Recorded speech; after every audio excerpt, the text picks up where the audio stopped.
Hi hello everyone, welcome to my channel Srushti tutorial for maths. ನಾನು ಇವತ್ತು circles chapter ಅಂದ್ರೆ ವೃತ್ತಗಳು chapter ನಲ್ಲಿ ಎಷ್ಟು ಅಂಕದ ಪ್ರಶ್ನೆಗಳು ಬರ್ತವೆ, ಯಾವ ರೀತಿಯ ಪ್ರಶ್ನೆಗಳು ಬರ್ತವೆ ಅನ್ನೋದನ್ನ ತಿಳಿಸ್ತಾ ಇದ್ದೀನಿ. ಜೊತೆಗೆ ಅವುಗಳನ್ನ ಸಾಲ್ವ್ ಮಾಡ್ತಕ್ಕಂಥದ್ದು ಹೇಗೆ ಅನ್ನೋದನ್ನ ಈ ಒಂದು ವಿಡಿಯೋದಲ್ಲಿ ತಿಳಿಸ್ಕೊಡ್ತಾ ಇದ್ದೀನಿ.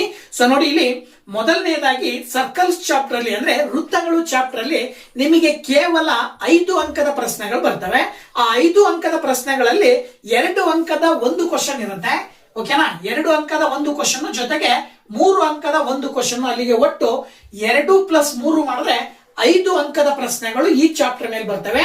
ಆ 5 ಅಂಕದ ಪ್ರಶ್ನೆಗಳಲ್ಲಿ ಒಂದು 3 ಅಂಕದ ಕ್ವಶನ್ ನಿಮಗೆ ಡಿಕ್ಲೇರ್ ಆಗಿರ್ತಕ್ಕಂಥ ಕ್ವಶನ್ ಅದು ಯಾವುದು ಅಂತ ಹೇಳಿದ್ರೆ ವೆರಿ ಸಿಂಪಲ್. ಸರ್ಕಲ್ ಚಾಪ್ಟರ್ ಅಲ್ಲಿ 2 ಥಿಯರಂ ಬರ್ತವೆ, ಗೊತ್ತಾಗಲ್ವಾ? ಸೊ ಸರ್ಕಲ್ ಚಾಪ್ಟರ್ ಅಲ್ಲಿ ಬರ್ತಕ್ಕಂಥ 2 ಥಿಯರಂಗಳಲ್ಲಿ ಒಂದು ಥಿಯರಂ ಅನ್ನ ಈ ಒಂದು 3 ಅಂಕದ ಪ್ರಶ್ನೆನಲ್ಲಿ ಕೇಳ್ತಾರೆ. ಇರೋದು 2 ಥಿಯರಂ ಆಗಿರೋದ್ರಿಂದ 2 ಥಿಯರಂ ಅನ್ನ ನೀವು ಪರ್ಫೆಕ್ಟ್ ಮಾಡಿದ್ರಿ ಅಂತ ಹೇಳಿದ್ರೆ ಸುಲಭವಾಗಿ ನೀವು ಆ ಥಿಯರಮಿನ ಆಧಾರದ ಮೇಲೆ 3 ಅಂಕವನ್ನ ನೀವು ಸುಲಭವಾಗಿ ತೆಗಿತೀರಾ. ಇನ್ನ ಅದೇ ಥಿಯರಂ ನ ರಿಲೇಟೆಡ್ ಆಗಿ ಇಟ್ಕೊಂಡು ಆ ಥಿಯರಂ ಅಲ್ಲಿ ಬರುವಂತ ಕಂಟೆಂಟ್ ಅನ್ನ ಆಧಾರವಾಗಿ ಇಟ್ಕೊಂಡು 2 ಅಂಕದ ಒಂದು ಕ್ವಶನ್ ಕೇಳ್ತಾರೆ.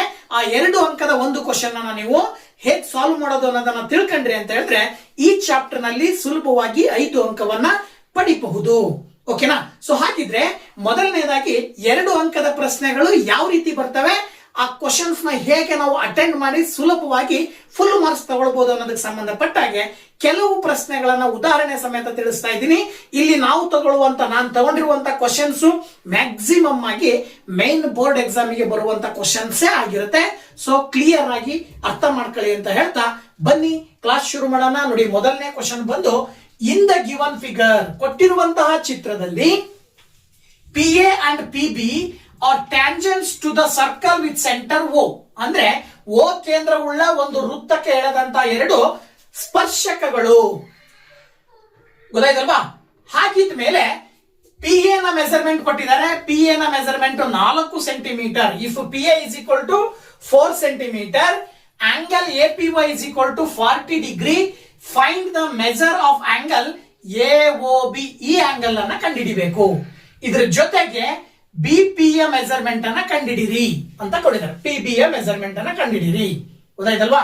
ಸೊ ಇದರ ಆಧಾರದ ಮೇಲೆ PA 4 ಸೆಂಟಿಮೀಟರ್, APO 40 ಡಿಗ್ರಿ ಕೊಟ್ಟಿದ್ದಾರೆ ಅಂದ್ಮೇಲೆ ಕೋನ AOB ಯ ಬೆಲೆ ಕಂಡು ಹಿಡಿಯಿರಿ ಮತ್ತು PB ಯ ಉದ್ದವನ್ನು ಕಂಡು ಹಿಡಿಯಿರಿ ಅಂತೇಳಿ ಕ್ವಶನ್ ಇರ್ತಕ್ಕಂಥದ್ದು. ಕ್ವಶನ್ ವೆರಿ ಸಿಂಪಲ್ ಆಗಿದೆ. ಸೊ ಈ ಕ್ವಶನ್ ಅನ್ನ ಸಾಲ್ವ್ ಮಾಡಬೇಕಾದ್ರೆ ಮೊದಲನೇದಾಗಿ ನಾವು ಇಲ್ಲಿ ಆ ಒಂದು ಸರ್ಕಲ್ ಚಾಪ್ಟರ್ ಅಲ್ಲಿ ಬರುವಂತಹ 2ನೇ ಥಿಯರಂ ಅನ್ನ ಬಳಕೆ ಮಾಡ್ತೀವಿ. ಸೊ ಸರ್ಕಲ್ ಚಾಪ್ಟರ್ ನ 2ನೇ ಥಿಯರಂ ಏನ್ ಹೇಳುತ್ತೆ ಅನ್ನೋದನ್ನ ಕ್ಲಿಯರ್ ಆಗಿ ನೀವು ಮೊದಲು ತಿಳ್ಕೊಂಬಿಡಿ. ಏನ್ ಹೇಳುತ್ತೆ ಸರ್ಕಲ್ ಚಾಪ್ಟರ್ ನ 2ನೇ ಥಿಯರಂ ಅಂತ ಹೇಳಿದ್ರೆ, ಒಂದು ವೃತ್ತಕ್ಕೆ ಹೊರ ಬಿಂದುವಿನಿಂದ ಎಳೆದಂತ 2 ಸ್ಪರ್ಶಕಗಳು ಸಮನಾಗಿರುತ್ತವೆ ಅಂತಕ್ಕಂಥದ್ದು ಒಂದು. ಇದ್ರ ಜೊತೆಗೆ 1ನೇ ಥಿಯರಂ ಏನ್ ಹೇಳುತ್ತೆ, ಒಂದು ವೃತ್ತದಿಂದ ವೃತ್ತಕ್ಕೆ ಎಳೆದಂತ ಸ್ಪರ್ಶಕವು ಮತ್ತು ವೃತ್ತದ ತ್ರಿಜ್ಯ ಮತ್ತು ಸ್ಪರ್ಶಕಗಳ ನಡುವಿನ ಕೋನವು 90 ಡಿಗ್ರಿ ಇರುತ್ತದೆ ಅನ್ನೋದು 1ನೇ ಥಿಯರಂ. ಈ 2 ಥಿಯರಂ ಅನ್ನ ನೀವಿಲ್ಲಿ ಬಳಕೆ ಮಾಡ್ತೀರಾ, ಗೊತ್ತಾಯ್ತಲ್ವಾ? ಸೊ ಒಂದು ಥಿಯರಂ ಏನ್ ಹೇಳುತ್ತೆ, ಸ್ಟೇಟ್ಮೆಂಟ್ ವೃತ್ತದ ತ್ರಿಜ್ಯ ಮತ್ತು ಸ್ಪರ್ಶಕಗಳ ನಡುವಿನ ಕೋನವು ಲಂಬ ಕೋನವಾಗಿರುತ್ತದೆ. The angle between the radius and the tangent of a circle are perpendicular, ಗೊತ್ತಾಯ್ತಲ್ವಾ? ಜೊತೆಗೆ ಇನ್ನೊಂದೇನೋ, the tangents drawn from an external point to a circle are equal. ಈ 2 ನಿಯಮಗಳ ಆಧಾರದ ಮೇಲೆ ಇದನ್ನ ನೀವು ಸಾಲ್ವ್ ಮಾಡ್ತಾ ಇದ್ದೀರಾ. ಸೊ ನೋಡಿ, ಹಾಗಿದ್ಮೇಲೆ ಮೊದಲನೇದಾಗಿ ನಾವು ಇದನ್ನ ಸಾಲ್ವ್ ಮಾಡಬೇಕು ಅಂತ ಹೇಳಿದ್ರೆ ನೋಡಿ, ಇನ್ ದ ಫಿಗರ್ ಕೊಟ್ಟಿರುವ ಚಿತ್ರದಲ್ಲಿ ಅವರೇ ಕೊಟ್ಟಿದ್ದಾರೆ. ಏನ್ ಹೇಳಿ, ಆಂಗಲ್ APO 40 ಡಿಗ್ರಿ ಅಂತ ಕೊಟ್ಟಿದ್ದಾರೆ. ಹಾಗೇನೆ ಮತ್ತೇನ್ ಕೊಟ್ಟಿದ್ದಾರೆ ಅವರು, ಆಂಗಲ್ APO 40 ಡಿಗ್ರಿ ಜೊತೆಗೆ ಇನ್ನೊಂದು ನಮಗೆ ಗೊತ್ತಿರಬೇಕು ಅಂತ ಹೇಳಿದ್ರೆ ಈ ಆಂಗಲ್ ಮತ್ತೆ ಈ ಆಂಗಲ್. OP ಅನ್ನೋದು ರೇಡಿಯಸ್, PP ಅನ್ನೋದು ಟ್ಯಾಂಜೆಂಟ್, OA ಅನ್ನೋದು ಕೂಡ ತ್ರಿಜ್ಯ, AP ಅನ್ನೋದು ಕೂಡ ಸ್ಪರ್ಶಕ. ಹಾಗಾಗಿ ತ್ರಿಜ್ಯ ಮತ್ತು ಸ್ಪರ್ಶಕಗಳ ನಡುವಿನ ಕೋನ 90 ಡಿಗ್ರಿ ಇರುತ್ತದೆ. ಇದರ ಆಧಾರದ ಮೇಲೆ ನೀವೇನ್ ಹೇಳ್ಬೋದು, ಕೋನ OAP is equal to 90 degree. ಹಾಗೇನೆ ಕೋನ OBP is equal to 90 degree ಅಂತ ಕರಿತೀರಿ. ಬಿಕಾಸ್ ಆಫ್ ದ ರೀಸನ್ ಏನಂತ ಬರೀತೀರಾ, radii and the tangents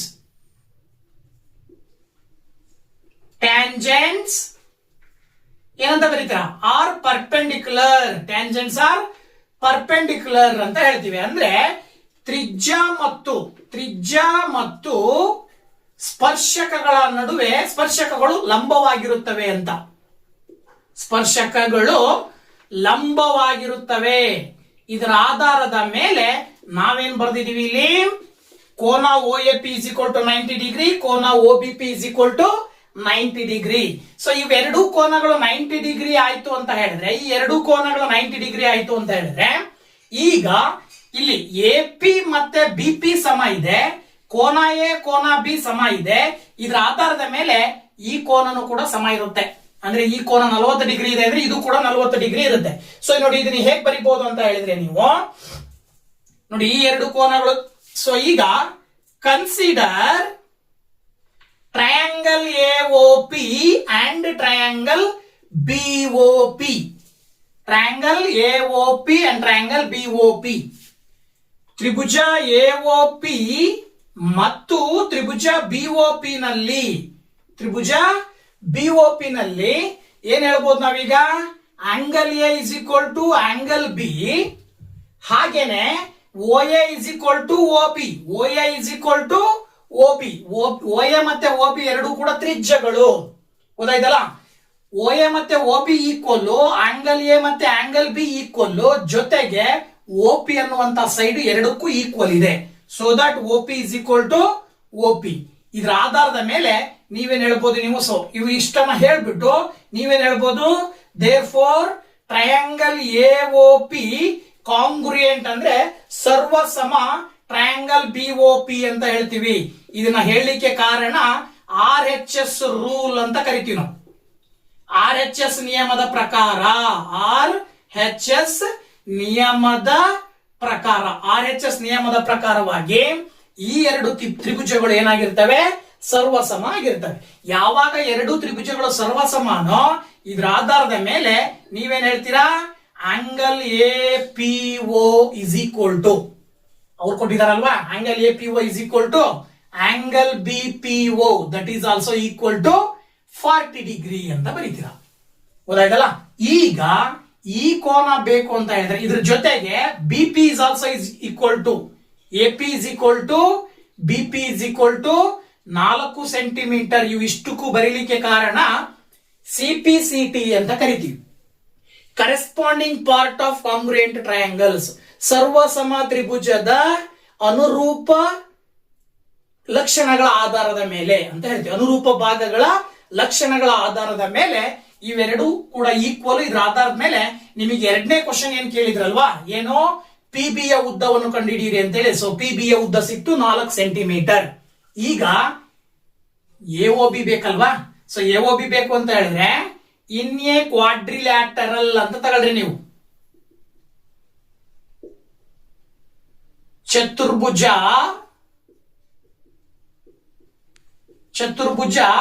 AOBP ಅಂತ ಕನ್ಸಿಡರ್ ಮಾಡಿ. AOBP ನಲ್ಲಿ 4 ಕೋನಗಳ ಮೊತ್ತ 360 ಡಿಗ್ರಿ ಇರುತ್ತೆ. ಇದರ ಆಧಾರದ ಮೇಲೆ ನೀವು angle A plus angle O plus angle B plus angle P is equal to 360 degree ಅಂತ ಕನ್ಸಿಡರ್ ಮಾಡಿದ್ರೆ, ಆಂಗಲ್ A 90 ಡಿಗ್ರಿ ಇದೆ, ಆಂಗಲ್ O ಕಂಡುಹಿಡಿಬೇಕು, angle B is also 90 degree, angle P ಅಂದ್ರೆ ಎರಡನ್ನ ಕೂಡಿದ್ರೆ 80 degree, that is equal to 360.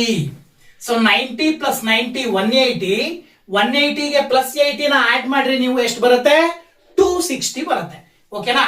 Angle O plus 260 is equal to 360 ಅಂತ ಹೇಳ್ಬೋದು. ಅಥವಾ ನೀವು ಇಲ್ಲೇ ನೇರವಾಗಿ angle O is equal to 360 minus 260, then angle O is equal to 100 degree ಬಂತು. ಅಂದ್ರೆ ನಿಮಗೆ ಏನ್ ಕಂಡುಹಿಡಿಯಕ್ಕೆ ಕೇಳಿದ್ರು ಅವರು, AOB ಕಂಡುಹಿಡಿಯಕ್ಕೆ ಕೇಳಿದ್ರು ತಾನೆ. ಸೊ AOB ಎಷ್ಟು ಬರ್ತಾ ಇದೆ, 100 ಡಿಗ್ರಿ ಬರ್ತಾ ಇದೆ. therefore angle AOB is equal to, therefore therefore angle AOB is equal to 100 degree ಅಂತ ಹೇಳಿ ನೀವು ಸುಲಭವಾಗಿ ಹೇಳಬಹುದು. ಸೊ ನಿಮಗೆ ಎರಡು ಬೆಲೆಗಳನ್ನ ಕಂಡುಹಿಡಿಯಕ್ಕೆ ಕೇಳಿದ್ರು. BP ಯ ಬೆಲೆ ಕಂಡುಹಿಡಿಯಿರಿ ಅಂತ ಹೇಳಿ. ಸೊ BP ಯ ಬೆಲೆ 4 ಸೆಂಟಿಮೀಟರ್ ಬಂತು. AOB ಯ ಆಂಗಲ್ ಎಷ್ಟು ಕಂಡುಹಿಡಿಯಕ್ಕೆ ಕೇಳಿದ್ರು. AOB ಆಂಗಲ್ 100 ಡಿಗ್ರಿ ಬಂತು. ಈ ರೀತಿ ನೀವು ಸುಲಭವಾಗಿ 2 ಅಂಕವನ್ನ ಪಡ್ಕೊಳ್ಬಹುದು. ಓಕೆನಾ? ಓಕೆ, ಎಕ್ಸಾಂಪಲ್ ಆಗಿ ಇನ್ನೊಂದು ಕ್ವಶನ್ ಅನ್ನ ನೋಡೋಣ. ಕ್ವಶನ್ ಏನ್ ಹೇಳ್ತಾ ಇದೆ ನೋಡಿ ಇಲ್ಲಿ. ಇನ್ the figure APC is an isosceles triangle in which AB is equal to AC and a circle is inscribed in it. Show that E bisects BC. ಚಿತ್ರದಲ್ಲಿ E bisects BC ಅಂತ ಕೊಟ್ಟಿದ್ದಾರೆ. ಅಂದ್ರೆ ಈ ಒಂದು ಚಿತ್ರದಲ್ಲಿ AB ಮತ್ತೆ AC ಈಕ್ವಲ್ ಆಗಿರುವಂತಹ ಒಂದು ಸಮದ್ವಿಬಾಹು ತ್ರಿಭುಜ ಇದೆ. ಈ ಸಮದ್ವಿಬಾಹು ತ್ರಿಭುಜದಲ್ಲಿ ಒಳಗಡೆ ಒಂದು ವೃತ್ತ ಅಂತಸ್ಥವಾಗಿದೆ. ಹಾಗಿದ್ಮೇಲೆ ಈ E ಅನ್ನುವಂತಹದ್ದು BC ಯನ್ನ ಅರ್ಥಿಸುತ್ತದೆ ಎಂದು ಸಾಧಿಸಿ ಅಂತ ಕೊಟ್ಟಿದ್ದಾರೆ. ಈ ಕ್ವಶನಿನ ಅರ್ಥ very simple. BE is equal to EC ಅಂತ ನೀವು ಪ್ರೂವ್ ಮಾಡಬೇಕು. ಏನ್ ಪ್ರೂವ್ ಮಾಡಬೇಕು? BE is equal to EC. Very simple ಆಗಿರ್ತಕ್ಕಂಥದ್ದು. ಸೊ ಇದನ್ನ ಪ್ರೂವ್ ಮಾಡಬೇಕು ಅಂತ ಹೇಳಿದ್ರೆ ನೋಡಿ ಇಲ್ಲಿ ಇನ್ ದ ಫಿಗರ್ ಚಿತ್ರದಲ್ಲಿ ಕೊಟ್ಟಿರುವ ಚಿತ್ರದಲ್ಲಿ ನೋಡಿದಾಗ ನಮಗೆ ABC ಅಂತಕ್ಕಂಥ 3 ಪಾಯಿಂಟ್ಸ್ ಇದಾವಲ್ಲ. ABC are the external points ಅಂತ ಹೇಳ್ಬೋದಲ್ವಾ ನಾವು. External points to the circle ಅಂತ ಹೇಳ್ಬೋದು ನಾವು. ಗೊತ್ತಾಯ್ತಲ್ವಾ? External point to the circle ಅಂದ್ರೆ ವೃತ್ತದಿಂದ ಎ ಬಿ ಮತ್ತು ಸಿ ಗಳು ವೃತ್ತದಿಂದ ಹೊರಗಿರುವ ಬಿಂದುಗಳು ಅಂತ ಹೇಳಿ ನಾವು ಸುಲಭವಾಗಿ ಹೇಳಬಹುದು. ಗೊತ್ತಾಯ್ತಲ್ವಾ? ಇದರ ಆಧಾರದ ಮೇಲೆ ದೇರ್ಫೋರ್ ಇಲ್ಲಿ ನಾವು ಸಿಂಪ್ಲಿ ಒಂದೊಂದೇ ನೋಡ್ತಾ ಹೋದಾಗ AD is equal to AF ಅಂತ ಹೇಳ್ತೀವಿ ನಾವು. ಏನ್ ಹೇಳ್ತೀವಿ? AD is equal to AF. ಯಾಕಪ್ಪ ಅಂತ ಹೇಳಿದ್ರೆ ಥೇರಮ್ ಹೇಳುತ್ತೆ. ಏನೋ ಥೇರಮ್ 2 ಎರಡನೇ ಥೇರಮ್ ಸರ್ಕಲ್ ಪಾಠದ ಎರಡನೇ ಥೇರಮ್ಮಿನ ಸ್ಟೇಟ್ಮೆಂಟ್ ಹೇಳ್ತದೆ. ಏನು? ವೃತ್ತದ ಹೊರಭಾಗದಿಂದ ವೃತ್ತದ ಹೊರಗಡೆ ಇರುವ ಬಿಂದುವಿನಿಂದ ವೃತ್ತಕ್ಕೆ ಎಳೆದಂತಹ ಸ್ಪರ್ಶಕಗಳು ಸಮನಾಗಿರುತ್ತವೆ ಅಂತ ಹೇಳ್ತಾರಲ್ವಾ. ಇದರ ಆಧಾರದ ಮೇಲೆ ನಾವಿಲ್ಲಿ AD is equal to AF ಅಂತ ತಗೊಳ್ತೀವಿ. ಹಾಗೇನೆ BD is equal to BE ಅಂತ ತಗೊಳ್ರಿ. ಅದೇ ರೀತಿ EC ಇಸ್ ಈಕ್ವಲ್ ಟು ಏನಂತ ತಗೊಳ್ರಿ? CF ಅಂತ ತಗೊಳ್ರಿ. ಇವೆಲ್ಲವುದಕ್ಕೂ ಕೂಡ ಒಂದೇ ರೀಸನ್, ಥೇರಮ್ 2 ಅಂದ್ರೆ ಪ್ರಮೇಯ 2. ಇದೇ ಪಾಠದಲ್ಲಿ ಬರುವ ಎರಡನೇ ಪ್ರಮೇಯದ ಆಧಾರದ ಮೇಲೆ ಹೇಳ್ತೀವಿ. ಪ್ರಮೇಯ 2 ಅಂತನಾದ್ರೂ ಬರೀಬಹುದು. ಆ ಪ್ರಮೇಯದ ಸ್ಟೇಟ್ಮೆಂಟ್ ಅನ್ನು ಕೂಡ ಬರೀಲಿಕ್ಕೆ ಅವಕಾಶ ಇರುತ್ತೆ. ಓಕೆನಾ? ಸೊ ಹಾಗಿದ್ಮೇಲೆ ಅವರೇ ಹೇಳ್ತಾರೆ. ಏನ್ ಹೇಳ್ತಾರೆ? ಇನ್ನೊಂದು ಕಂಡೀಷನ್ ಏನ್ ಹೇಳ್ತಾರೆ ಅವರು? ಇದು ಒಂದು ABC ಅನ್ನೋ ಟ್ರಯಾಂಗಲ್ ನಲ್ಲಿ AB ಮತ್ತೆ AC ಸಮ ಅಂತ ಹೇಳ್ತಾರೆ. AB is equal to AC. ಇದನ್ನ ಅವರೇ ಕೊಟ್ಟಿದ್ದಾರೆ. ಏನ್ ಮಾಡಿದ್ದಾರೆ ಅವರು? ಗಿವನ್ ಅಂದ್ರೆ ದತ್ತ. So AB is equal to AC ಅಂದ್ಮೇಲೆ AB ಅನ್ನ AD ಪ್ಲಸ್ BD ಅಂತ ತಗೊಳ್ತೀವಲ್ವಾ. AB plus BD. ಹಾಗೇನೆ AC ಅನ್ನ AF ಪ್ಲಸ್ CF ಅಂತ ಬರ್ಕೊಳ್ಬಹುದಲ್ವೇನ್ರಿ? ನೋಡಿ ಇಲ್ಲಿ AD plus BD AF plus CF ಅಂತ ತಗೊಂಡಿದೀವಿ. ನಾವಿಲ್ಲಿ ತಗೊಂಡಿದೀವಿ AD ಯ ಮೆಜರ್ಮೆಂಟ್ ಯಾವ್ದಕ್ಕೆ ಸಮ ಇರುತ್ತೆ? AF ಗೆ ಸಮ ಇರುತ್ತೆ. ಗೊತ್ತಾಯ್ತಲ್ವಾ? ಸೊ ಅಲ್ಲಿಗೆ ಇದು AD ಆಗ್ಬೇಕಲ್ವಾ? AD plus BD. So that AD ಅನ್ನ AF ಪ್ಲಸ್ BD ಅನ್ನ ಏನಂತ ತಗೊಳ್ರಿ? BE ಅಂತ ತಗೊಳ್ರಿ. ದಟ್ ಈಸ್ ಈಕ್ವಲ್ ಟು ಮತ್ತೆ ಇಲ್ಲಿ AF ಪ್ಲಸ್ CF ಅನ್ನ CE ಅಂತ ತಗೊಳ್ರಿ. CF ಅನ್ನ ಏನಂತ ತಗೊಳ್ರಿ? CE ಅಂತ ತಗೊಳ್ರಿ. ಈಗ ಏನಾಯ್ತು? ಈ ಕಡೆ ಇರುವ AF ಈ ಕಡೆ ಇರುವ AF ಕ್ಯಾನ್ಸಲ್ ಆಗತ್ತಲ್ವಾ? ಸೊ ಎರಡು ಕಡೆ ಇರುವ AF ಕ್ಯಾನ್ಸಲ್ ಆದ್ರೆ ಇಲ್ಲಿ BE ಎಡಭಾಗದಲ್ಲಿ ಉಳಿದ್ರೆ ಬಲಭಾಗದಲ್ಲಿ CE ಉಳಿತು. ಸೊ ನಾನು ಅವಾಗಲೇ ಹೇಳಿದ ಹಾಗೆ ನೀವೇನ್ ಕಂಡುಹಿಡಿಬೇಕು? BE ಮತ್ತು CE ಸಮ ಅಂತ ಪ್ರೂವ್ ಮಾಡ್ರಿ ಅಂತ ಕೊಟ್ಟಿರೋದು ಅಷ್ಟೇ.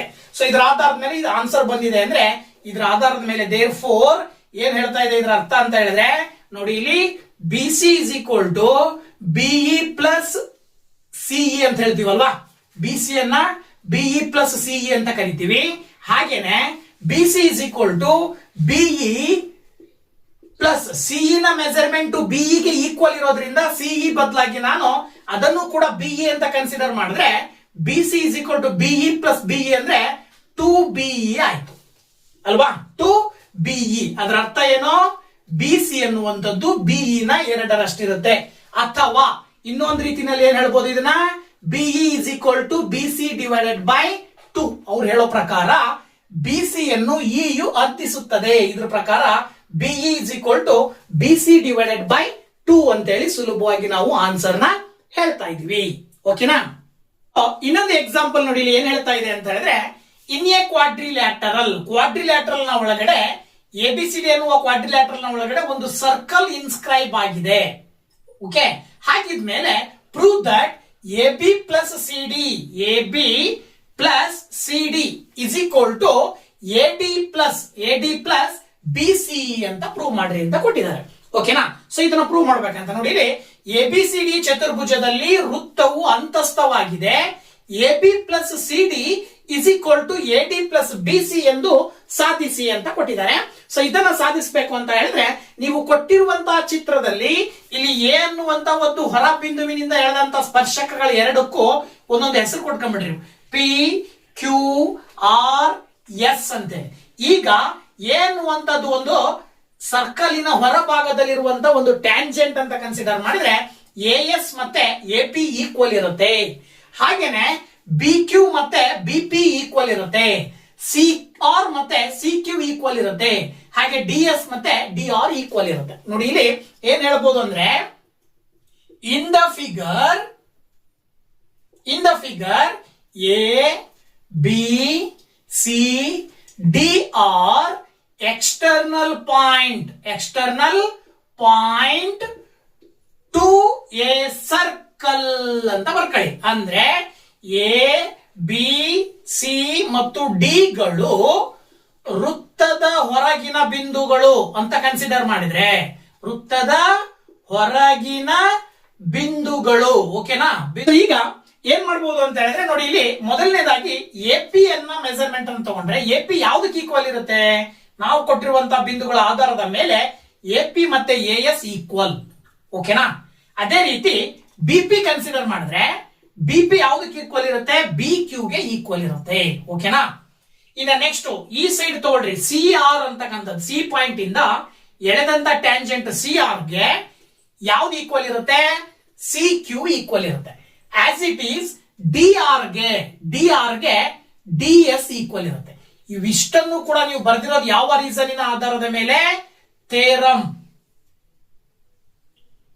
2 ಅಂದ್ರೆ ಪ್ರಮೇಯ 2ರ ಆಧಾರದ ಮೇಲೆ ಈ ಒಂದು ರೀಸನ್ ಕಂಡೀಷನ್ಗಳ ಆಧಾರದ ಮೇಲೆ ಬರ್ಕೊಂಡಿದ್ದೀರಾ. ಈಗ ಎಡಭಾಗದಲ್ಲಿರುವ ಎಲ್ಲಾ ಪದಗಳನ್ನ ಪ್ಲಸ್ ಅಂತ ತಗೊಳ್ರಿ, AP plus BP plus CR plus DR. ಹಾಗೆ ಬಲಭಾಗದಲ್ಲಿರುವ ಪದಗಳನ್ನ ಈಕ್ವಲ್ ಇಂದ ಆ ಕಡೆಗೆ ಪ್ಲಸ್ ಅಂತ ಬರ್ಕೊಂಡ್ರಿ, AS plus B Q plus C Q plus DS. ಈಗ ನೋಡಿ ಇಲ್ಲಿ ಎಪಿ ಇದೆ, ಎಪಿ ಪ್ಲಸ್ ಬಿಪಿ ಏನಂತ ಹೇಳ್ಬೋದು ನೀವು, ಎ ಬಿ ಅಂತ ಹೇಳ್ತೀರಾ. ಹಾಗೇನೆ ಸಿಆರ್ ಪ್ಲಸ್ ಡಿಆರ್, ನೋಡಿ ಇಲ್ಲಿ ಸಿಆರ್ ಪ್ಲಸ್ ಡಿಆರ್ ಅನ್ನ ನೀವೇನಂತ ಹೇಳ್ಬೋದು, ಸಿ ಡಿ ಅಂತ ಕರಿಬಹುದು. ಅದೇ ರೀತಿ ಎಎಸ್ ಪ್ಲಸ್ ಡಿಎಸ್ ಇಲ್ಲಿದೆ ನೋಡ್ರಿ, ಎಎಸ್ ಪ್ಲಸ್ ಡಿಎಸ್ ಮಾಡಿದ್ರೆ ನಿಮಗೆ ಏನ್ ಬರುತ್ತೆ, ಎ ಡಿ ಬರುತ್ತೆ. B Q plus C Q ಮಾಡಿದ್ರೆ ಏನ್ ಬರುತ್ತೆ ನಿಮಗೆ, ಬಿ ಸಿ ಬರುತ್ತೆ. ಸೊ ನಿಮಗೆ ಕೇಳಿರೋದೇನು, A B plus C D is equal to A D plus B C ಅಂತ ಬರೀರಿ ಅಂತ ಕೊಟ್ಟಿದ್ದಾರೆ. ಸೊ ನಿಮಗೆ ಆನ್ಸರ್ ಸಿಕ್ತು. ಓಕೆನಾ. ಸೊ ಈ ರೀತಿ ನೀವು ಸುಲಭವಾಗಿ 2 ಅಂಕದ ಪ್ರಶ್ನೆಗೆ ಆನ್ಸರ್ ಬರೀಬಹುದು. ಓಕೆ. ಸೊ ಇದೇ ರೀತಿ 2 ಅಂಕದ ಕ್ವಶನ್ ಇನ್ನು ಸಾಕಷ್ಟು ಎಕ್ಸಾಂಪಲ್ಸ್ ನಿಮ್ಮ LPA ದಲ್ಲಿ ಇದಾವೆ. ಜೊತೆಗೆ ಮಾಡೆಲ್ ಕ್ವಶನ್ ಪೇಪರ್ ಜೊತೆಗೆ ಪ್ರಿಪರೇಟರಿ ನಲ್ಲಿ ಬರುವಂತಹ ಕ್ವಶನ್ಸ್ ನನ್ನ ಸಾಲ್ವ್ ಮಾಡಿ ಪ್ರಾಕ್ಟೀಸ್ ಮಾಡಿ. ಸೊ ಆ ಎಲ್ಲಾ ಕ್ವಶನ್ಸ್ ನಾನು ಹಿಂದಿನ ವಿಡಿಯೋಗಳಲ್ಲಿ ಅಪ್ಲೋಡ್ ಮಾಡಿದೀನಿ, ಅವುಗಳನ್ನು ಕೂಡ ನೋಡಿ ಹೆಲ್ಪ್ ಆಗತ್ತೆ ಅಂತ ಹೇಳ್ತಾ, ಇನ್ನ 3 ಅಂಕದ 2 ಥೇರಮ್ ಗಳನ್ನ ಕೊಡ್ತಾರೆ ಅಂತ ಹೇಳಿದ್ನಲ್ವಾ, ಆ 2 ಥೇರಮ್ ಅಲ್ಲಿ ಒಂದು ಥೇರಮ್ 100% ಪಕ್ಕ ಅಂತ ಹೇಳಿದ್ಮೇಲೆ 2 ಥೇರಮ್ ಅನ್ನ ನೀವು ಕಲಿಲೇಬೇಕು. ವೆರಿ ಸಿಂಪಲ್ ಆಗಿರ್ತಕ್ಕಂಥ 2 ಥೇರಮ್ಗಳು. ಸೊ ಈಗ ಥೇರಮ್ ಅನ್ನ ನೋಡೋಣ. 3 ಅಂಕದ 2 ಥೇರಮ್ ಅಲ್ಲಿ ಮೊದಲನೇ ಥೇರಮ್ ಏನ್ ಹೇಳ್ತಾ ಇದೆ ಅಂತ ಅಂದ್ರೆ, prove that the tangent at any point of a circle is perpendicular to the radius through the point of contact. Very simple ಆಗಿರ್ತಕ್ಕಂಥದ್ದು. ವೆರಿ ಸಿಂಪಲ್ ಆಗಿ ಏನ್ ಹೇಳುತ್ತೆ ಅಂದ್ರೆ, ಒಂದು ವೃತ್ತದ ಒಂದು ಪಾಯಿಂಟ್ ಆಫ್ ಕಾಂಟ್ಯಾಕ್ಟ್ ಪಿ ಎನ್ನುವಂತ ಒಂದು ಬಿಂದುವಿಗೆ XY ಎನ್ನುವಂತ ಒಂದು ಟ್ಯಾಂಜೆಂಟ್ ಅನ್ನ ಹಾಕಿದೀವಿ ಅಂದ್ರೆ, ಆ ಓದಿಂದ ಎಳೆದಂತ ತ್ರಿಜ್ಯ OP ಮತ್ತೆ ಟ್ಯಾಂಜೆಂಟ್ XY ಎರಡು 90 ಡಿಗ್ರಿ ಆಂಗಲ್ ಅನ್ನ ಹೊಂದಿರ್ತದೆ ಅಂತ ಹೇಳಿ ಪ್ರೂವ್ ಮಾಡ್ರಿ ಅಂತ ಕೊಟ್ಟಿದ್ದಾರೆ. ಗೊತ್ತಾಯ್ತಲ್ವಾ? ಅಂದ್ರೆ ನೋಡಿ, ವೃತ್ತದ ಮೇಲಿನ ಯಾವುದೇ ಬಿಂದುವಿನಲ್ಲಿ, ಯಾವುದೇ ಬಿಂದು ಅಂದ್ರೆ P, ಎಳೆದ ಸ್ಪರ್ಶ ಬಿಂದುವಿನಲ್ಲಿ ಎಳೆದ ತ್ರಿಜ್ಯಕ್ಕೆ ಲಂಬವಾಗಿರುತ್ತದೆ ಎಂದು ಸಾಧಿಸಿ ಅಂತ ಕೊಟ್ಟಿದ್ದಾರೆ. ಎಳೆದ ಸ್ಪರ್ಶಕವು ಸ್ಪರ್ಶ ಬಿಂದುವಿನಲ್ಲಿ ಎಳೆದ ತ್ರಿಜ್ಯಕ್ಕೆ ಲಂಬವಾಗಿರುತ್ತದೆ ಎಂದು ಸಾಧಿಸಿ. ಇದನ್ನ ಸಾಧಿಸಬೇಕು ಅಂತ ಹೇಳಿದ್ರೆ ಈ ತರ ಡಯಾಗ್ರಾಮ್ ಫಸ್ಟ್ ಹಾಕೊಳ್ಬೇಕು, ಸರ್ಕಲ್ ಹಾಕೊಳ್ಬೇಕು. ಸರ್ಕಲ್ ನ ಸೆಂಟರ್ ಓದಿಂದ ಒಂದು ಲೈನ್ ಪಿ ಗೆ ಪಾಯಿಂಟ್ ಅನ್ನ ಮಾರ್ಕ್ ಮಾಡಿ ಪಿ ಗೆ ಲೈನ್ ಹಾಕ್ಬೇಕು. ಅದು ರೇಡಿಯಸ್, ಇದೇನಿದು ರೇಡಿಯಸ್ ಆಗಿರುತ್ತೆ. ಇನ್ನ ಎಕ್ಸ್ ಇಂದ ವೈ ಅಂತಕ್ಕಂಥದ್ದು ಒಂದು ಟ್ಯಾಂಜೆಂಟ್ ಪಿ ಪಾಯಿಂಟ್ ಮೇಲೆ ಪಾಸ್ ಆಗೋ ರೀತಿಯಲ್ಲಿ ಹಾಕೊಳ್ಬೇಕು. ಇದು ಡಯಾಗ್ರಾಮ್ ಹಾಕೊಂಡ ನಂತರದಲ್ಲಿ ಗಿವನ್ ಬರ್ಕೊಳ್ಬೇಕು. ಫಸ್ಟ್ ಡಾಟಾ ಅಂದ್ರೆ ದತ್ತ ಏನ್ ಬರ್ಕೊಳ್ಬೇಕು ಅಂದ್ರೆ, ಇಲ್ಲಿ XY ಅನ್ನೋದು ಏನದು ಒಂದು tangent drawn to a circle of centre O to the point of contact P. Okay, ಅಂದ್ರೆ O ಕೇಂದ್ರದ ವೃತ್ತಕ್ಕೆ XY ಯು P ಸ್ಪರ್ಶ ಬಿಂದುವಿಗೆ ಎಳೆದ ಒಂದು ಸ್ಪರ್ಶಕವಾಗಿದೆ. ಇದು ಡಾಟಾ. ಟು ಪ್ರೂವ್ ನೀವೇನ್ ಮಾಡ್ಬೇಕು ಅಂತ ಹೇಳಿದ್ರೆ, OP ಮತ್ತೆ XY ನ ಮಧ್ಯೆ ಆಂಗಲ್ 90 ಡಿಗ್ರಿ ಅಂತ ಪ್ರೂವ್ ಮಾಡ್ರಿ. ಅಂದ್ರೆ ಅದರ ಅರ್ಥ ಸಾಧನೆ. ಟು ಪ್ರೂವ್ ಸಾಧನೀಯ ಬಂದು OP is perpendicular to XY ಅಂತ ಬರ್ಕೊಳ್ಬೇಕು. ಇದನ್ನ ನೀವು ಪ್ರೂವ್ ಮಾಡಬೇಕಾಗಿರ್ತಕ್ಕಂಥದ್ದು. ಓಕೆನಾ? ಇದಾದ ನಂತರ ಕನ್ಸ್ಟ್ರಕ್ಷನ್ ಅನ್ನ ಮಾಡ್ಕೊಳ್ಬೇಕು. ಇದನ್ನ ಪ್ರೂವ್ ಮಾಡಬೇಕು ಅಂತ ಹೇಳಿದ್ರೆ ನಿಮಗೆ ಕನ್ಸ್ಟ್ರಕ್ಷನ್ ಇನ ಅಗತ್ಯತೆ ಇದೆ. ಏನಪ್ಪ ಕನ್ಸ್ಟ್ರಕ್ಷನ್ ಇನ ಅಗತ್ಯತೆ ಅಂತ ಹೇಳಿದ್ರೆ, ವೆರಿ ಸಿಂಪಲ್. XY ನಲ್ಲಿ P ನ ಮುಂಭಾಗದಲ್ಲಿ ಒಂದು ಪಾಯಿಂಟ್ ಅನ್ನ ಮಾರ್ಕ್ ಮಾಡಿ ಆ ಪಾಯಿಂಟ್ ಗೆ ನೀವು Q ಅಂತ ಹೆಸರು ಕೊಡಿ. ಆ Q ಅಂತ ಹೆಸರು ಕೊಟ್ಟ ನಂತರದಲ್ಲಿ Q ಮತ್ತೆ O ನ ಜಾಯಿನ್ ಮಾಡ್ರಿ. ಈ ರೀತಿ Q ಮತ್ತೆ O ನ ಜಾಯಿನ್ ಮಾಡ್ತೀರಾ. ಇದು ಇಲ್ಲಿ ಆಕ್ಚುಲಿ ನೀವು ಪಾಯಿಂಟ್ R ಅಂತ ಕನ್ಸಿಡರ್ ಮಾಡಿದ್ರೆ, ಈ R ಅನ್ನೋ ಪಾಯಿಂಟ್ ಏನೋ ಸರ್ಕಲ್ ನ ಮೇಲೆ ಇನ್ನೊಂದು ಪಾಯಿಂಟ್ R ಅಂತ ತಗೊಂಡು ಈ ಒಂದು ಲೈನ್ ಅನ್ನ ಜಾಯಿನ್ ಮಾಡಬೇಕು. ಆ ಲೈನ್ R ನ ಮೇಲೆ ಪಾಸ್ ಆಗೋ ರೀತಿನಲ್ಲಿ ಹಾಕೊಳ್ರಿ. ಈಗ ನೀವು ಸ್ವಲ್ಪ ಅಬ್ಸರ್ವ್ ಮಾಡಿದ್ರೆ ಈ ಒಂದು ಕನ್ಸ್ಟ್ರಕ್ಷನ್ ಇಂದ ಮಾಡ್ಕೊಂಡ ನಂತರದಲ್ಲಿ ನಿಮಗೆ ಸುಲಭವಾಗಿ ಗೊತ್ತಾಗ್ಬಿಡುತ್ತೆ. OP ಅನ್ನೋದು ಒಂದು ರೇಡಿಯಸ್, OP ಅನ್ನೋದು ಒಂದು ತ್ರಿಜ್ಯ. ಅದೇ ಸರ್ಕಲ್ ಗೆ OR ಅನ್ನೋದು ಇನ್ನೊಂದು ತ್ರಿಜ್ಯ ಅಂತ ಕನ್ಸಿಡರ್ ಮಾಡಿದ್ರೆ OP ಮತ್ತೆ OR ಎರಡು ಈಕ್ವಲ್ ಇರ್ತವೆ ಅಲ್ವಾ? ಬಟ್ ಇಲ್ಲಿ ನೀವು ಎಳೆದುಕೊಂಡಂತ ಲೈನ್ OQ ಅಂತಕ್ಕಂಥದ್ದು ಏನಾಗಿದೆ, OR ಗಿಂತ ದೊಡ್ಡದಾಗಿದೆ. ಅಂದ್ರೆ ನೀವು ಪ್ರೂಫ್ ಸಾಧನೆ ಏನ್ ಮಾಡ್ತಾ ಇದ್ದೀರಾ ಅಂದ್ರೆ, OR is less than OQ. ನೋಡಿ, OQ ಗಿಂತ OR ಚಿಕ್ಕದಾಗಿದೆ. ಹೌದಾ? ಯಾವಾಗ OQ ಗಿಂತ OR ಚಿಕ್ಕದಾಗಿದೆಯೋ ಹಾಗಿದ್ಮೇಲೆ OP ನು ಕೂಡ OQ ಗಿಂತ ಚಿಕ್ಕದಾಗಿರುತ್ತೆ. ಸೊ ದಟ್ ನಮಗೆ ಗೊತ್ತು OR is equal to OP. ಯಾಕೆ ಅಂತ ಹೇಳಿದ್ರೆ radii of the same circle, ಒಂದೇ ವೃತ್ತದ ಎರಡು ತ್ರಿಜ್ಯಗಳು ಸಮ ಇರ್ತವೆ. ಇದರ ಆಧಾರದ ಮೇಲೆ OR is equal to OP ಆಗಿರೋದ್ರಿಂದ OP ನು ಕೂಡ OQ ಗಿಂತ ಚಿಕ್ಕದಾಗಿದೆ. ಇದರ ಅರ್ಥ ಇಲ್ಲಿ ನೀವು ಬೇರೆ ಯಾವುದೇ ರೇಖೆಗಳನ್ನ ಇದೇ ರೀತಿ ನೀವು ಯಾವುದೇ ರೇಖೆಗಳನ್ನ ಎಳೆದ್ರೂ ಕೂಡ ಎಲ್ಲಾ ರೇಖೆಗಳು ಕೂಡ ಏನಾಗಿರ್ತವೆ, ಎಕ್ಸ್ ಅಕ್ಷರವರೆಗೂ ಎಕ್ಸ್ ವೈ ಅಂತಕ್ಕಂಥ ಟ್ಯಾಂಜೆಂಟ್ ವರೆಗೂ ನೀವು ಲೈನ್ ಈ ರೀತಿ ಹಾಕೊಂಡ್ರು ಕೂಡ ಪ್ರತಿ ರೇಖೆಗಳು ಕೂಡ OP ಗಿಂತ ದೊಡ್ಡದಾಗಿರ್ತವೆ. ಅಂದ್ರೆ ಅಲ್ಲಿಗೆ ನೀವು ಹಾಕುವ ಪ್ರತಿ ರೇಖೆಗಳು ದೊಡ್ಡದಾಗಿರ್ತವೆ. OP ಅನ್ನೋದು ಮಾತ್ರ ಶಾರ್ಟೆಸ್ಟ್ ಸೈಡ್ ಆಗಿರುತ್ತೆ. ಯಾವಾಗ ಶಾರ್ಟೆಸ್ಟ್ ಸೈಡ್ ಈ ಒಂದು ಟ್ಯಾಂಜೆಂಟ್ ಗೆ ಒಂದು ಶಾರ್ಟೆಸ್ಟ್ ಸೈಡ್ ಅನ್ನು ಹಾಕಿರ್ತೀವಿ, ಆ ಶಾರ್ಟೆಸ್ಟ್ ಸೈಡ್ ಯಾವಾಗ್ಲೂ ಕೂಡ ಆ ಒಂದು ಲೈನ್ ಸೆಗ್ಮೆಂಟ್ ಗೆ ಪರ್ಪೆಂಡಿಕ್ಯುಲರ್ ಆಗಿರುತ್ತೆ. ಇದು ಥಿಯರಮ್ ಹೇಳುತ್ತೆ. ಸೊ ಇದರ ಆಧಾರದ ಮೇಲೆ ನೋಡಿ, ಇಲ್ಲಿ therefore OP is the shortest distance from the center O. ಈ O ದಿಂದ ಅಬ್ಸರ್ವ್ ಮಾಡ್ತಾ ಬಂದ್ರೆ ಹಾಕಿರುವ ಎಲ್ಲಾ ರೇಖೆಗಳು, ಈ ಕಡೆನೂ ಕೂಡ ರೇಖೆಗಳನ್ನು ಹಾಕಿದ್ರು OP ಗಿಂತ ಶಾರ್ಟ್ ಆಗಿರುವಂತ ಲೈನ್ ಮತ್ತೆ ಯಾವುದು ಇರಲ್ಲ. ಯಾವ ಲೈನ್ ಶಾರ್ಟೆಸ್ಟ್ ಆಗಿರುತ್ತೋ ಆ ಲೈನ್ ಪರ್ಪೆಂಡಿಕ್ಯುಲರ್ ಆಂಗಲ್ ಅನ್ನ ಹೊಂದಿರುತ್ತೆ. ಸೊ ದಟ್ ಏನಂತ ಹೇಳ್ಬೋದು ನೀವು, OP is perpendicular to XY. ಅಂದ್ರೆ XY ನ ಮೇಲಿನ ಎಲ್ಲಾ ಬಿಂದುಗಳಿಗಿಂತ OP ಯು O ಇಂದ ಇರುವ ಕನಿಷ್ಠ ದೂರವಾಗಿದೆ. ಹಾಗಾಗಿ OP is perpendicular to XY. ಅಂದ್ರೆ OP ಲಂಬವಾಗಿದೆ XY ಗೆ ಅಂತ ಹೇಳಿ ಸುಲಭವಾಗಿ ಪ್ರೂವ್ ಮಾಡ್ತೀರಾ. ಓಕೆನಾ? ಸೊ 3 ಅಂಕದ ಕ್ವಶನ್. ಈ ಥಿಯರಮ್ ಅನ್ನ ಸುಲಭವಾಗಿ ನೀವು ಬಂದ್ರೆ 3 ಅಂಕಗಳನ್ನ ತೆಗಿಬಹುದು. ಓಕೆ, ಇನ್ನೊಂದು ಥಿಯರಮ್ ಇದು ಕೂಡ ಇಂಪಾರ್ಟೆಂಟ್. ಇವೆರಡರಲ್ಲಿ ಯಾವ್ದಾದ್ರು ಒಂದು ಥೇರಮ್ ಅನ್ನ ಕೇಳ್ತಾರೆ. ಹಿಂದಿನ ಒಂದು ಥೇರಮ್ ಫಸ್ಟ್ ಬಗ್ಗೆ ಎಕ್ಸ್ಪ್ಲೇನ್ ಮಾಡಿದ್ದೀನಿ. ಸೊ ಈಗ ಥೇರಮ್ ಸೆಕೆಂಡ್ ಬಂದ್ಬಿಟ್ಟು ಸ್ಟೇಟ್ಮೆಂಟ್ ಏನ್ ಹೇಳ್ತಾ ಇದೆ, prove that the lengths of tangents drawn from an external point to a circle are equal. ಅಂದ್ರೆ ವೃತ್ತದ ಹೊರಬಿಂದುವಿನಿಂದ ಎಳೆದ ಸ್ಪರ್ಶಕಗಳು ಸಮನಾಗಿರುತ್ತವೆ ಎಂದು ಸಾಧಿಸಿ. ಅಂದ್ರೆ ವೆರಿ ಸಿಂಪಲ್. ಈ ಒಂದು ವೃತ್ತಕ್ಕೆ ಹೊರಬಿಂದು ಪಿ ಪಾಯಿಂಟ್ ಇಂದ ಎರಡು ಸ್ಪರ್ಶಕಗಳನ್ನ ಎಳೆದಿದ್ದೀವಿ, ಪಿ ಪಿ ಮತ್ತೆ ಪಿ ಎ ಅಂತಕ್ಕಂಥದ್ದು. ಸೊ ಎ ಪಿ ಮತ್ತೆ ಬಿ ಪಿ ಅಂತಕ್ಕಂಥ ಎರಡು ಸ್ಪರ್ಶಕಗಳು ಸಮನಾಗಿರುತ್ತವೆ ಎಂದು ಸಾಧಿಸಿ ಅಂತ ಕೊಟ್ಟಿದ್ದಾರೆ. ಗೊತ್ತಾಯ್ತಲ್ವಾ? ಸೊ ಇದನ್ನ ಸಾಧಿಸಬೇಕು ಅಂತ ಹೇಳಿದ್ರೆ ನೋಡಿ, ಇಲ್ಲಿ ಮೊದಲು ಡಾಟಾ ಬರ್ಕೊಳ್ತೀರಾ. ಡಾಟಾ ಏನು, P P and P A are the tangents drawn from an external point P. P point ಇಂದ ಎಳೆದಂತ ಎರಡು ಸ್ಪರ್ಶಕಗಳು. ಗೊತ್ತಾಯ್ತಲ್ವಾ? ಸೊ ಪಿ ಪಿ ಮತ್ತು ಪಿ ಎಗಳು ಪಿ ಬಿಂದುವಿನಿಂದ ಎಳೆದ ಸ್ಪರ್ಶಕಗಳು. ಈಗ ನೀವು ಪ್ರೂವ್ ಮಾಡಬೇಕಾಗಿರೋದೇನು, ಸಾಧನೆಯ ಏನು ಬರ್ಕೊಳ್ತೀರಾ, A P is equal to B P.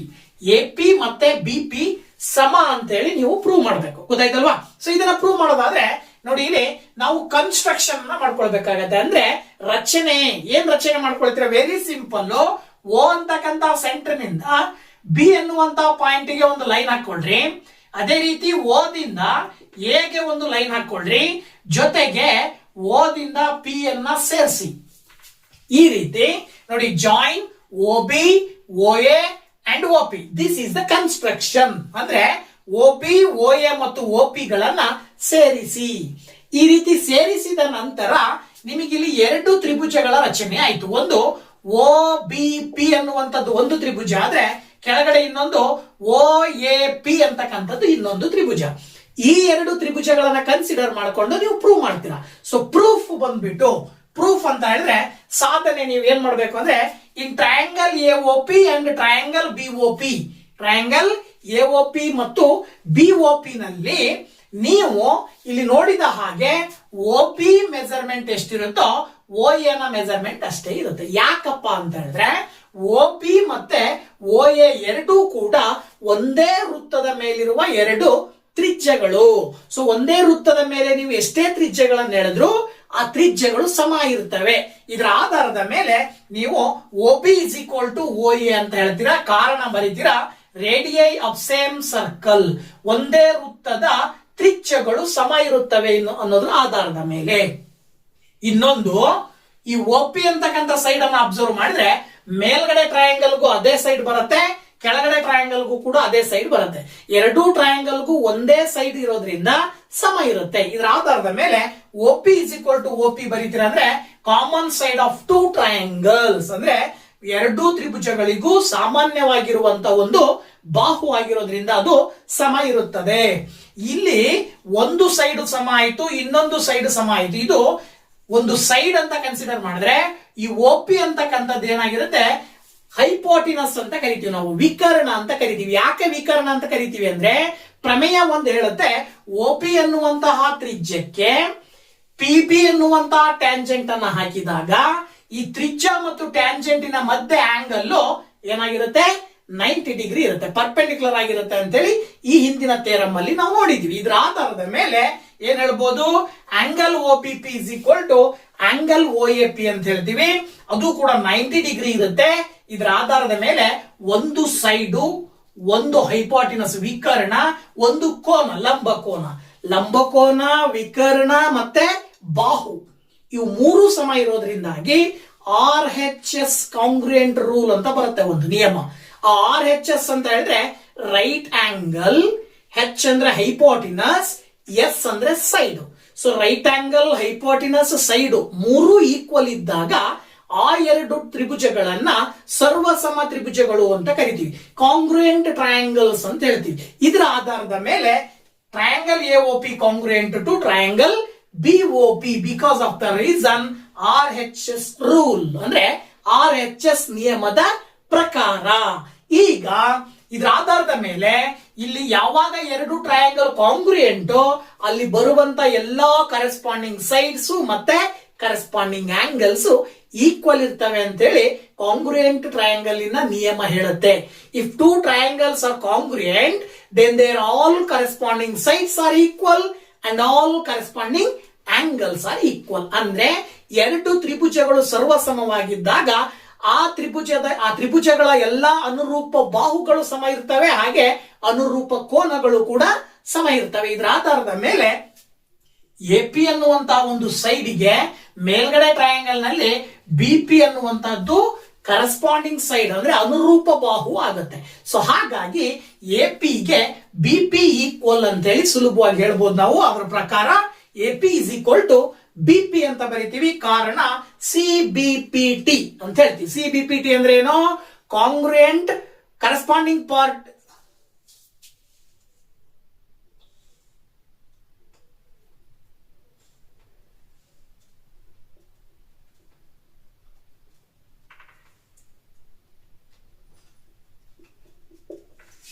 ಕ್ಷಮಿಸಿದು ಸಿಪಿಸಿಟಿ ಆಗ್ಬೇಕು. ಸಿಪಿಸಿಟಿ ಅಂತ ಹೇಳಿದ್ರೆ congruent part of corresponding part of congruent triangles ಅಂತ ಕರಿತೀವಿ. ಸೊ ಇದರ ಆಧಾರದ ಮೇಲೆ ಕರೆಸ್ಪಾಂಡಿಂಗ್ ಪಾರ್ಟ್ ಆಗಿರುವಂತಹ ಎಪಿಗೆ ಕರೆಸ್ಪಾಂಡಿಂಗ್ ಪಾರ್ಟ್ ಯಾವ್ದಾಗತ್ತೆ? BP. So that those two sides are equal. ಹಾಗಾಗಿ AP is equal to BP ನಾವು ಪ್ರೂವ್ ಮಾಡಬೇಕಾಗಿರೋದು ಕೂಡ ಅದೇ. ನಮಗೆ ಇಲ್ಲಿ ಕೊನೆಯದಾಗಿ ಆನ್ಸರ್ ಸಿಕ್ಕಿರೋದು ಕೂಡ ಅದೇ. ಇದರ ಆಧಾರದ ಮೇಲೆ 3 ಅಂಕದ ಈ ಥಿಯರಂ ಅನ್ನ ಸುಲಭವಾಗಿ ನೀವು ಪ್ರೂವ್ ಮಾಡಿ 3 ಅಂಕಗಳನ್ನ ಪಡ್ಕೊಳ್ಬಹುದು. ಓಕೆನಾ? ಸೊ ಈ ಚಾಪ್ಟರ್ ನಲ್ಲಿ, ಸರ್ಕಲ್ ಚಾಪ್ಟರ್ ನಲ್ಲಿ ಅಂದ್ರೆ ವೃತ್ತಗಳು ಪಾಠದಲ್ಲಿ ಬರೋದು 2 ಕ್ವಶನ್. ಎಕ್ಸಾಮಿಗೆ 2 ಅಂಕದ ಒಂದು ಕ್ವಶನ್ ಬರುತ್ತೆ, ಇನ್ನೊಂದು 3 ಅಂಕದ ಕ್ವಶನ್ ಬರುತ್ತೆ. ಸೊ 2 ಅಂಕದಲ್ಲಿ ಸಿಂಪಲ್ ಆಗಿ ಇದೇ ಥಿಯರಂ ಗಳನ್ನ ಬಳಸ್ಕೊಂಡು ಸಾಲ್ವ್ ಮಾಡ್ತಕ್ಕಂಥ ಕ್ವಶನ್ಸ್ ಬರ್ತವೆ. ಕೆಲವು ಎಕ್ಸಾಂಪಲ್ಸ್ ಅನ್ನ ನಿಮಗೆ ತಿಳಿಸಿದೀನಿ. ಇದರ ಜೊತೆಗೆ LBA ಮಾಡೆಲ್ ಪೇಪರ್ ಮತ್ತೆ ಪ್ರಿಪರೇಟರಿ ಪೇಪರ್ಸ್ ಅನ್ನ ಪ್ರಾಕ್ಟೀಸ್ ಮಾಡಿ ಸುಲಭವಾಗಿ 2 ಅಂಕ ತಗೊಳ್ತೀರಾ. ಜೊತೆಗೆ ಈ 2 ಥಿಯರಂ ಅನ್ನ ಪ್ರಾಕ್ಟೀಸ್ ಮಾಡಿ ಈ 2 ಥಿಯರಮಿನ ಆಧಾರದ ಮೇಲೆ 3 ಅಂಕಗಳು ಸಿಗ್ತಾವೆ. ಓಕೆನಾ? ಸೊ ವಿಡಿಯೋ ಇಷ್ಟ ಆದ್ರೆ ಲೈಕ್ ಮಾಡಿ, ಶೇರ್ ಮಾಡಿ, ಹಾಗೆ ಕಮೆಂಟ್ ಮಾಡಿ ಅಂತ ಹೇಳ್ತಾ ನೆಕ್ಸ್ಟ್ ಚಾಪ್ಟರ್ ನೊಂದಿಗೆ ಮುಂದಿನ ವಿಡಿಯೋದಲ್ಲಿ ಬರ್ತೀನಿ. ಅಲ್ಲಿ ತನಕ ವೇಟ್ ಮಾಡ್ತಾ ಇರಿ. Thank you very much. Bye bye.